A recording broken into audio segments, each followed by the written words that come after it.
Veremos nessa aula de hoje como resolver sistemas lineares do ponto de vista numérico. Sistemas lineares são problemas fundamentais dentro da disciplina de cálculo numérico, porque muitos outros problemas que precisam ser resolvidos numericamente acabam, em um determinado momento, recaindo sobre a resolução de sistemas lineares. Então, ter métodos que permitam resolver um sistema linear de forma rápida, né, com poucas interações, é fundamental do ponto de vista numérico. Bom, mas antes disso, vamos relembrar rapidamente o que é um sistema linear. Então, eu digo que um sistema linear de ordem n, ou um sistema de n equações lineares, é o conjunto de n equações, né?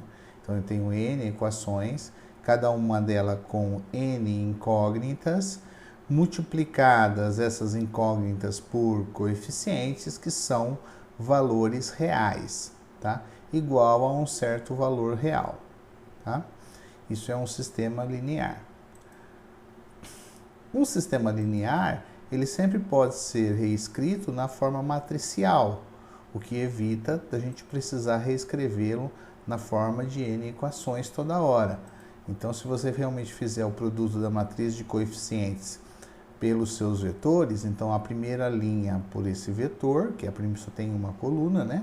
Então, a primeira linha pela primeira coluna dá o primeiro elemento aqui do vetor constante, exatamente a equação que nós temos aqui. Da mesma forma, fazendo a segunda linha pelo vetor de incógnitas, eu tenho a segunda constante, que é essa daqui, e assim sucessivamente até a enésima linha, quando multiplicada por isso, dá como resultado o elemento Bn.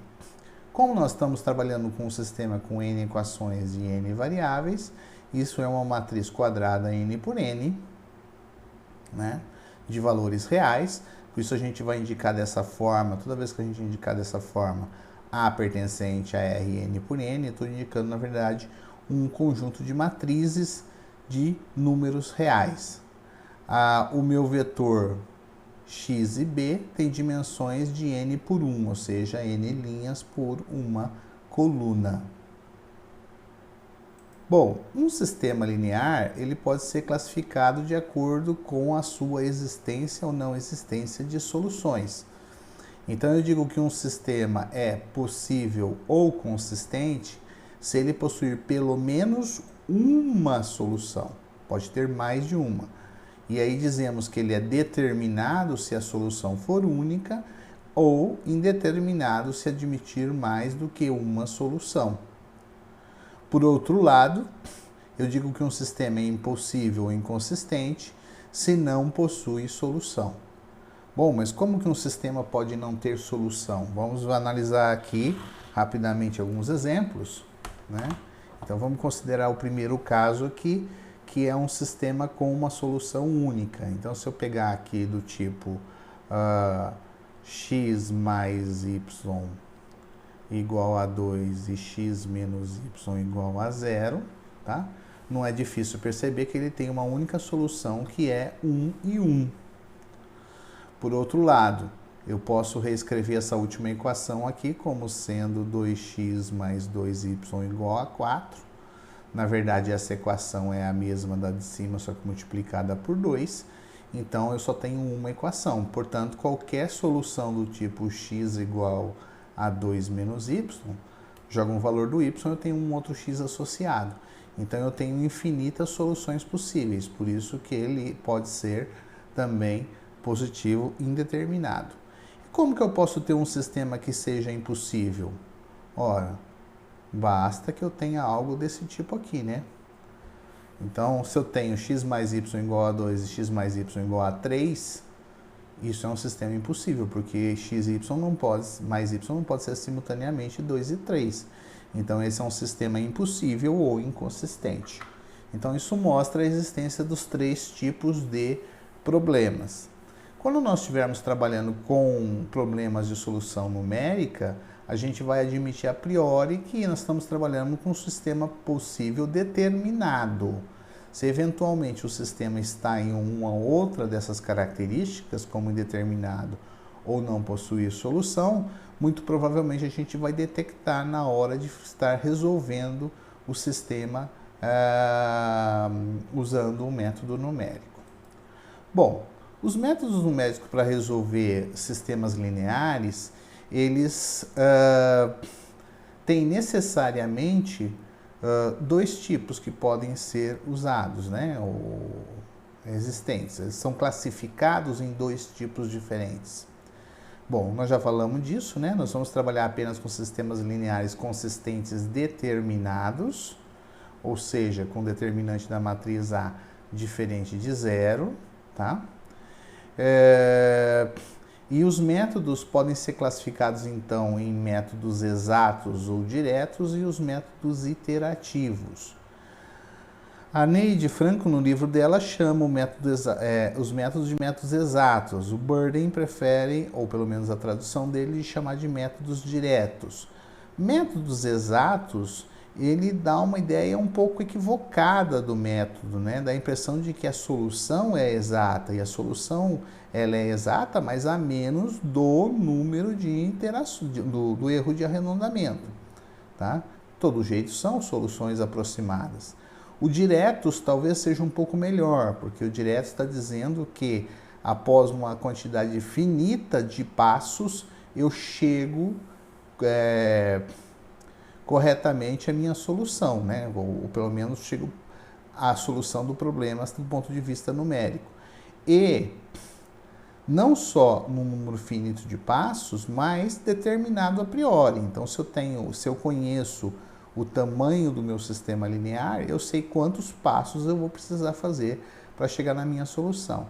Os métodos iterativos são semelhantes aos métodos iterativos que nós vimos para a solução de funções, ou seja, eu tenho soluções iniciais que são colocadas no meu sistema e produzem novas soluções e assim por diante, até que uma variação relativa específica seja atingida, ou seja, a priori eu não sei quantas iterações vão ser necessárias para chegar na solução ou na aproximação correta do problema. Então nós temos aqui métodos numéricos exatos ou diretos, obtém a solução após um número finito de passos, a solução é exata a menos dos erros de arredondamento. Os métodos numéricos interativos geram uma sequência infinita de soluções a partir da solução inicial.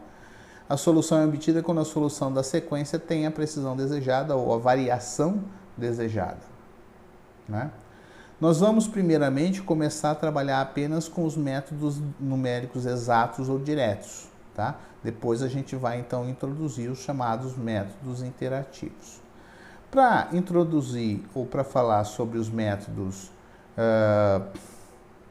numéricos exatos, a gente vai antes definir o que são os sistemas triangulares e vamos então ver como eles são usados para produzir um método de resolução de sistema linear. Então, uma matriz ela é dita triangular inferior se os elementos acima da diagonal principal são todos nulos. Observe que eu estou me referindo apenas aos elementos acima da diagonal principal. Os demais não precisam ser necessariamente diferentes de zero. Então, a minha diagonal principal é esta daqui, né? Diagonal principal. Os elementos acima da diagonal principal são esses elementos que estão aqui, destacados, né?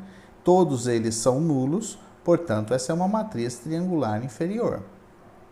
Essa matriz aqui, se eu pegar os elementos acima da diagonal, também são todos nulos. Portanto, ela também é uma matriz triangular inferior, tá? Embora, como a gente vai ver, ela também é uma triangular superior, né? Essa matriz que é toda nula também é uma matriz triangular inferior, porque não me interessa o restante. O que me interessa são os elementos que estão acima da diagonal principal. Então, da mesma forma, eu digo que uma matriz é triangular superior se os elementos abaixo da diagonal principal são todos nulos. Então, eu tenho aqui os elementos abaixo da diagonal principal, são todos nulos. Essa é uma matriz triangular superior. Aquela mesma matriz que a gente viu que é triangular inferior, ela também é triangular superior, né? Porque os elementos abaixo da diagonal também são nulos. E a mesma coisa aconteceu com essa matriz aqui. É claro que essas matrizes aqui são casos específicos, nos interessa principalmente esses casos, mas é importante sempre lembrar que os elementos que estão aqui fora dessa área de interesse podem ser nulos ou não. Tá? Para que seja triangular superior, o importante é que todos que estão abaixo sejam, com certeza, nulos. Quando eu tenho um sistema linear triangular, é um sistema em que a matriz de coeficientes é uma matriz triangular inferior e os elementos da diagonal principal são não nulos, né? Então significa não apenas que quem está acima da diagonal principal é nulo, mas que esses caras que estão aqui são todos diferentes de zero.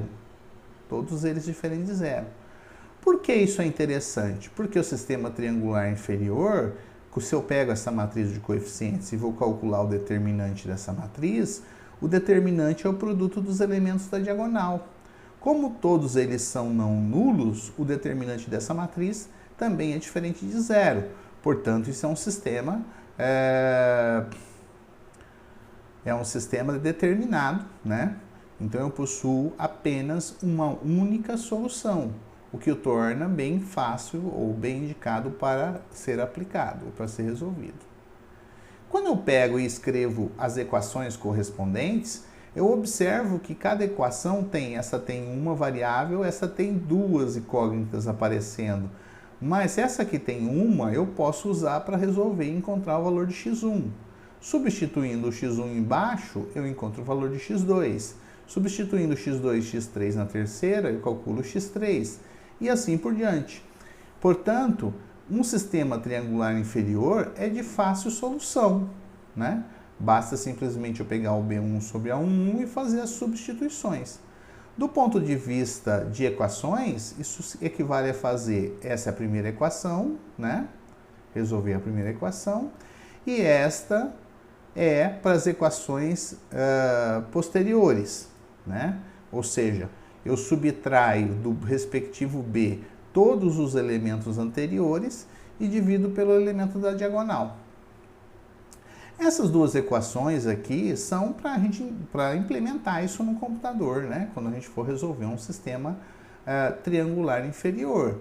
Nós não necessariamente precisamos fazer esse processo usando essas equações para resolver um sistema em um dado exercício, né? Basta simplesmente a gente trabalhar diretamente com as equações e resolvendo ela de cima para baixo. Então é o que é feito aqui, ó, né? Então aqui, observe que a gente pegou um sistema, então resolveu aqui a primeira equação, encontrei o x1, 2 dividido por 2 deu 1. O x2 vai ser 4 menos 1 vezes x1, dividido pelo elemento da diagonal, que é 3.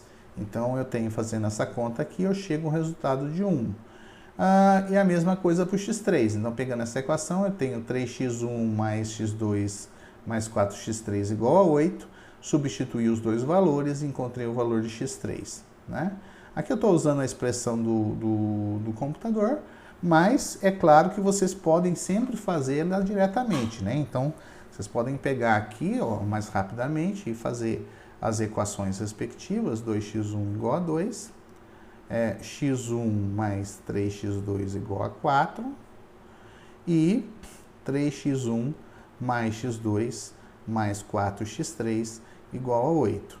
Então, daqui da primeira equação eu tiro que x1 é igual a 1, substituo na segunda equação, então eu fico com 1 mais 3x2 igual a 4, o que significa que 3x2 é igual a 3, o que significa que x2 é igual a 1.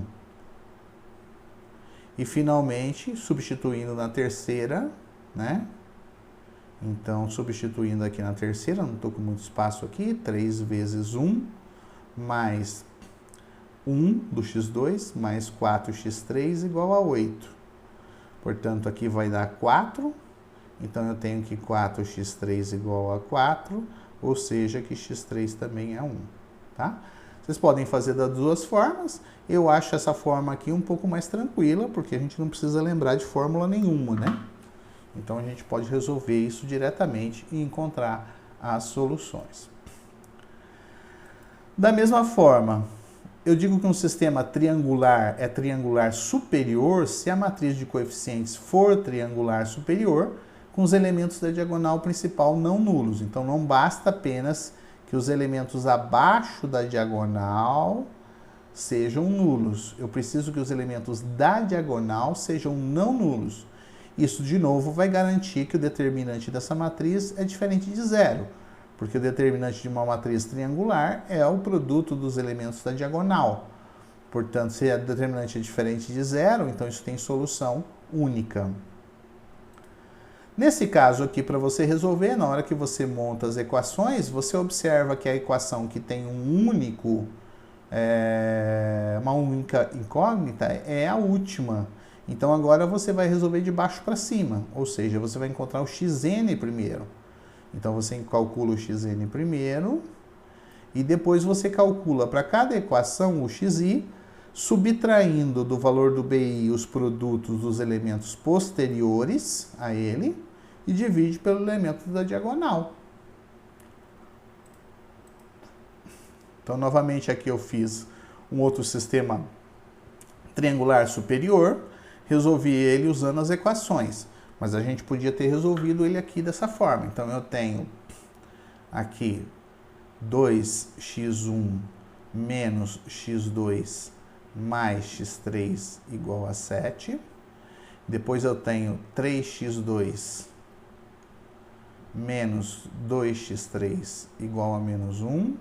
E eu tenho 4x3 igual a 8. Portanto, eu tenho que x3 vai ser 2. Substituo em cima, na segunda. Então, vai ficar com 3x2 menos 2 vezes 2 igual a menos 1. Você vê que quem está posterior à variável que eu estou calculando, que é x2, é que vai passar para o outro lado, né? Que vai ser somado de ambos os lados. Então, aqui tem menos 4, somando aqui, vou somar mais 4. Eu vou chegar aqui 3x2 é igual a 3, ou seja, que x2 é igual a 1. E, finalmente, substituindo na primeira equação, eu tenho 2 vezes x1 menos x2, que é 1, mais x3, que é 2, igual a 7. Veja que quem está posterior à variável que vai ser somado do outro lado. Então, eu tenho mais 1 aqui, somando dá 8, então eu tenho 2x1 igual a 8, ou seja, eu tenho x1 igual a 4. Ué? Deu diferente? Ah, fiz a conta errada aqui, né? 2x1 aqui dá 1 positivo, passando para cá fica negativo, né? Então, fica x1 igual a 6, então eu tenho x1 igual a 3. Ok? Então, a minha solução é 3, 1, 2, nessa ordem, x1, x2, x3. Eu obtive a solução na forma alternada. Então, concluindo daqui, se eu tiver sistemas na forma de triangular superior ou triangular inferior, aqui, né? Triangular inferior. Se eu tiver numa dessas duas formas, então eu tenho uma forma fácil de resolver essas equações. Eu consigo resolvê-las de forma bem trivial, partindo da equação com um único elemento para equações com mais elementos. Então, a ideia básica para a gente conseguir o primeiro método numérico para resolver isso é: será que existe uma forma de transformar um sistema linear qualquer em um sistema triangular inferior ou um sistema triangular superior? É isso que a gente vai buscar nas próximas aulas.